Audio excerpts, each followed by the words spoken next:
Matapos nga po mga idol ang ilang buwang pagbabakasyon ni Stephen Curry ngayong off-season, inumpisahan na nga nito ang kanyang practice sa Golden State Warriors kasama ang kanyang mga kakampi. Kasabay niyan, inamin nga nito sa interview na kahit man wala pang ginagawang pagbabago ang kanilang lineup, sinisigurado niyang ready ang lahat sa magiging kampanya next season. Nagkaroon rin naman siya ng isang controversial na pahayag matapos nitong sabihin sa media na naniniwala ito na siya ang masasabi niyang greatest point guard of all time. Alam rin naman ninyo kung gaano kadami ang kanyang achievement at kung gaano kalaki ang kanyang impact hindi lang sa buong liga kundi pati na rin sa buong mundo. Pero ayon sa isang analyst, hindi pa rin naman malalampasan ni Curry si Magic Johnson pagdating sa achievements. Bukod dyan, hindi rin naman isang pure point guard si Stephen Curry, bagkus eto nga daw ay isang shooting guard na nakakagawa ng kanyang mga highlights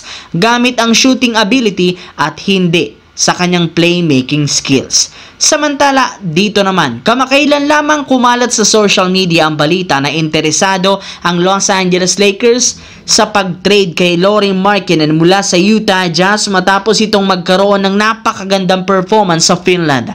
Si Lauri Markkanen rin naman ang pinaka best fit na pwedeng magamit bilang bagong katandem ni Luka sa future ng team. Pero ang tanong ngayon, paano nga ba ito makukuha at sino ang ipapalit sa kanya? Ayon sa isang analyst, meron nga pong inilabas na isang trade proposal na maaaring pagdiskusyonan ng Utah Jazz at ang Lakers. Bali dito, kakailanganin ng team ng Lakers isakripisyo sina Austin Reeves, Gabe Vincent, Maxi Kleber at first round pick para ibigay sa Utah Jazz na makukuha naman si Lauri Markkanen.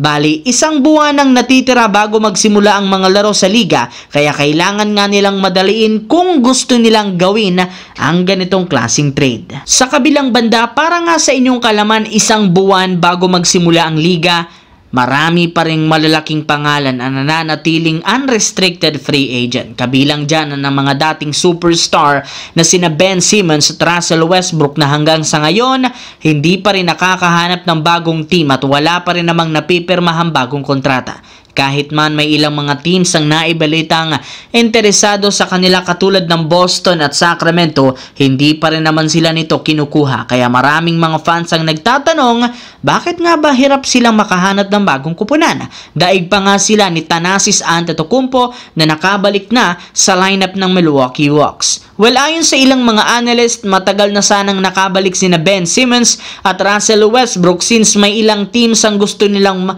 makuha ito sa kabila ng pabagsak na laro nila. Ang problema, ayaw nga ng dalawang ito ng mababang kontrata o veteran minimum kaya hindi sila nagkakasundo sa mga teams na interesado sa kanila. Medyo mataas pa rin naman ang ego ng dalawang ito at naniniwala silang deserve pa rin nilang makakuha ng malaking kontrata.